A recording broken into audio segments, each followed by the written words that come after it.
Sebelum kenaikan aja kita dapetin 3 penumpang aja susah. Sebelum kenaikan? Sebelum kenaikan. Sejak kapan itu susah itu? Ya semenjak hampir setelah itu aja COVID. Semenjak COVID itu agak susah kita mendapatkan order ya gitu. Karena apa? Kalau kita pulang ya istri kita susah jadinya mau nemuin kita jadi gimana gitu. Habis tahu dia pulang nggak bawa duit. Maksudnya nggak bawa duit itu sama sekali dari 3 orang tadi kan dapat duit tuh. Iya kan dapat duit. Paling kalau penumpangnya yang dapat yang bagus ya, yang rate-nya jauh gitu Pak. Tapi kalau yang cuman 3 kilo, cuma 8.000 kali 3 24.000 buat ngopi, buat beli BBM nggak bisa Pak, nggak makan siang tuh Pak. Sampai nggak makan siang? Iyalah, ini mau dari mana makannya? Itu saya dengar apa betul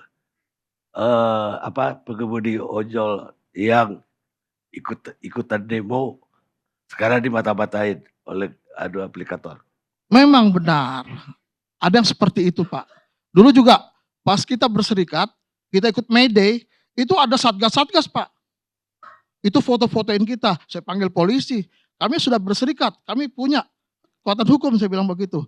Tolong Pak Polisi dihapus semua itu foto-fotonya. Mau ngapain? Kami memperjuangkan nasib kami. Bukan, kami ingin perusahaan ojol tetap berjalan, tetap harus maju. Karena apa? Banyak anak bangsa yang bekerja di sana. Pekerjaannya gitu. Sementara kami bekerja, sekarang udah go public, banyak pemegang sahamnya sekarang ikut-ikut. Tapi ojolnya masih sengsara Pak. Biasanya saya isi 35 sampai 38 ribu sudah full, ya kan? Sekarang saya 35 itu tidak full. Berarti saya harus ngisi 45. Seharusnya selisih itu bisa saya simpan Pak. Misalkan selisihnya itu cuma 10 ribu. 10 ribu kali 30 hari. Berapa? 300 ribu itu udah lumayan buat saya. Sekarang itu harus keluar. Tadi Bapak bilang kan BBM harga minyak naik ya Pak ya. Tadi Pak Karni bilang malah turun Pak. Ini kok nggak sinkron nih gimana nih? Masa orang-orang hebat ngomongnya nggak cocok gitu. Ini nanti tergantung Pak Karni ngambil turunnya tuh dari tanggal berapa sampai tanggal berapa. Kalau kita kan ngukurnya dari awal tahun sampai sekarang itu naiknya seperti apa. Nah nanti mungkin Bang Arya bisa lebih detail, tapi kalau dari kalkulasi kita di awal tahun itu sekitar 60-an dolar per barel. Nah kita sempat naik ke seangka sampai di atas 100 dolar per barel dan ini sedang mengalami penurunan ke angka 80-an dolar per barel. Tapi kalau kita lihat secara angka setahun itu tetap ada kenaikan harga BBM Pak. Ya pernah juga gini Pak, di bulan apa tuh pernah juga turun juga, tapi nggak turun juga harga BBM-nya gitu. Sekarang turun naik terus turun lagi, kok naiknya nggak turun-turun juga gitu Pak.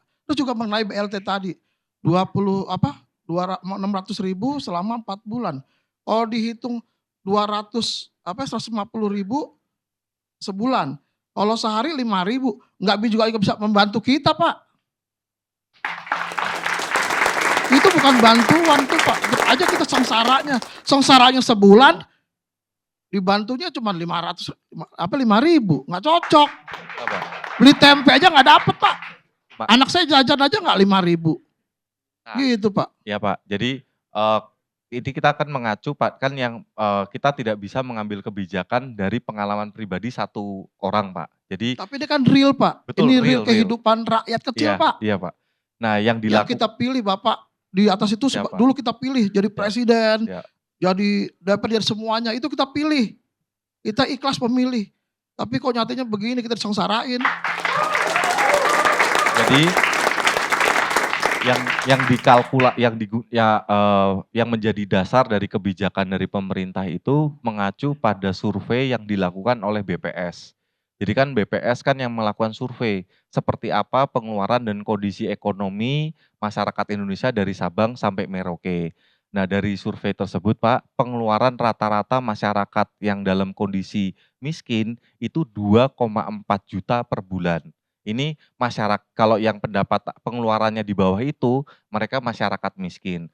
Nah untuk itu, supaya mereka, karena hitung-hitungannya inflasi akibat dampak dari BBM itu adalah sekitar 1-2%, bantalan 150.000 itu setara 6% dari pengeluaran per bulannya Pak Rusli.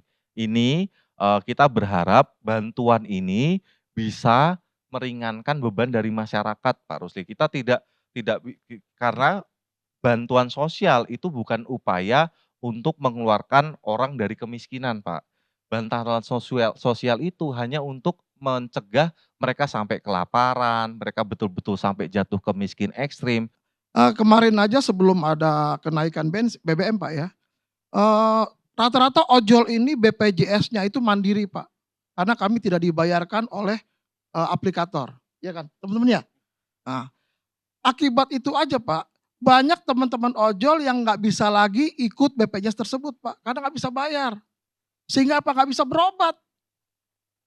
Nah melalui forum ini, di sini ada DPR, ada Pak Menteri, Bapak juga pembisiknya, Pak Presiden, ya kan. Coba Pak, tolonglah Pak, ojol ini digratisin semua Pak. Kan dulu perjuangan Serikat SPMI itu supaya gratis untuk rakyat Indonesia Pak. Saya ingin bertanya, BLT itu berapa lama? 3, 4, 5, 6 bulan?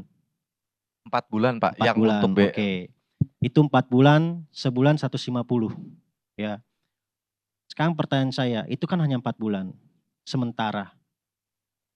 Sedangkan BBM ini di angka 10.000 itu saya mau tanya, sementara atau selamanya?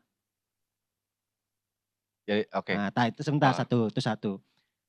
Yang kita bicarakan malam ini, harga 10.000 BBM Pertalite itu adalah jangka panjang yang kita akan rasakan, yang kita gunakan, yang kita pakai, yang kita alami.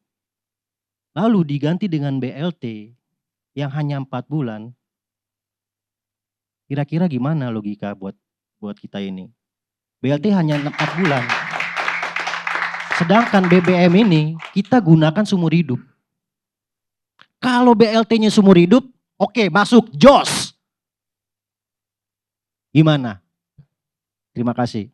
Makasih Pak Mitra. Jadi kalau dari kalkulasi kami, jadi di tahun depan anggaran untuk perlindungan sosial itu dinaikkan.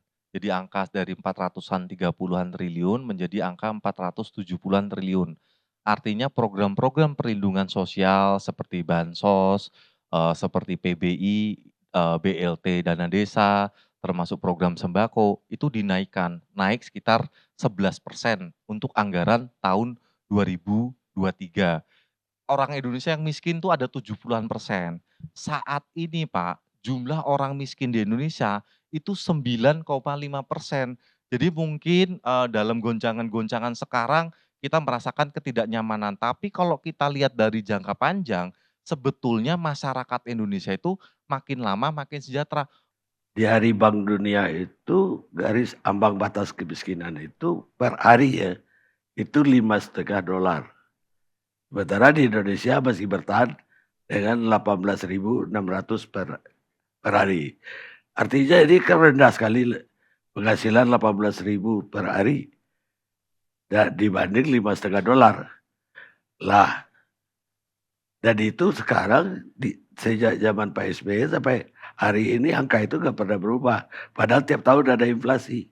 Ketika kenapa angka itu tidak kita geser, sebenarnya kita pengen lihat dari awal penggunaan indikator oleh World Bank, seperti apa penurunan angka kemiskinan ekstrim di berbagai macam negara. Bisa saya sampaikan Pak Karni, tahun 2014 angka kemiskinan ekstrim sekitar 7%-an, tahun ini sudah 2%-an, insya Allah kalau kita tetap bersatu, kita komit dan kerja keras, maka di akhir tahun 2024 kita bisa mencapai 0,sekian% Pak Karni. Enggak, yang saya khawatirkan kayak gini.